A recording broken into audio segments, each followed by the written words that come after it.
Hello' everyone, কি খবৰ? সকলো ভালে আছে নিশ্চয়। আজি মই সজিনা ফুল ডিমৰ লগত বনাবলৈ লৈছোঁ। প্ৰথমে মই ফুলখিনি ভালদৰে ধুই ল'লোঁ। তাৰ পাছত মই দুটা পিঁয়াজ মিহিকৈ কাটি ল'লোঁ। লগতে দুফুটা নহৰু থেতালি লৈছোঁ আৰু লগত এটা শুকান জলকীয়া, দুটা ডিম আৰু অলপমান মিঠাতেল লৈছোঁ। প্ৰথমে মই ফ্ৰাই পেনখন গৰম হ'লত মিঠাতেল অলপ ঢালি দিলোঁ। তেলখিনি গৰম হয় মানে মই ডিম দুটা ফেটি ল'লোঁ। তেলখিনি গৰম হ'লত মই শুকান জলকীয়াটো দি দিলোঁ।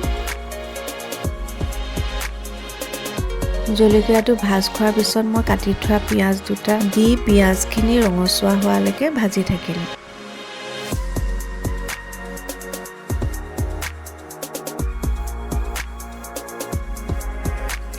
পিঁয়াজখিনি অলপ ভাজ খোৱাৰ পাছত মই আগতে থেতালি লোৱা নহৰু দুফুটা দি দিলোঁ।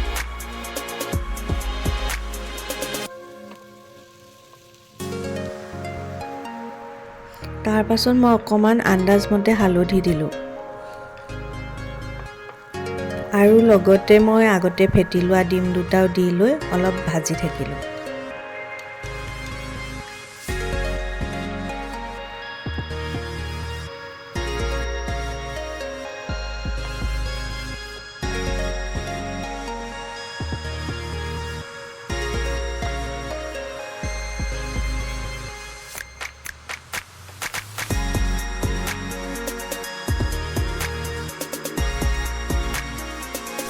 ডিমখিনি ভাজ খোৱাৰ পাছত মই সজিনা ফুলখিনি দি আকৌ অলপ সময় ভাজি থাকিলোঁ।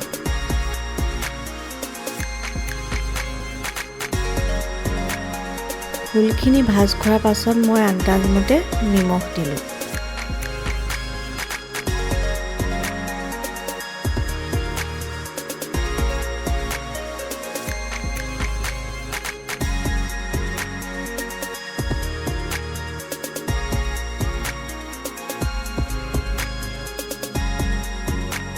শেষত মই অকণমান কেঁচা ধনিয়া আৰু এটা কেঁচা জলকীয়া দি অলপ সময় আকৌ ভাজিলোঁ।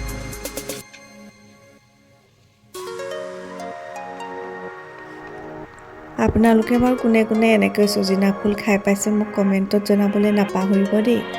আৰু লগতে মোৰ ভিডিঅ'টো যদি ভাল পালে লাইক কৰিব, কমেণ্ট কৰিব আৰু লগতে মোৰ চেনেলটো ছাবস্ক্ৰাইব কৰিবলৈ নাপাহৰিব। Bye bye.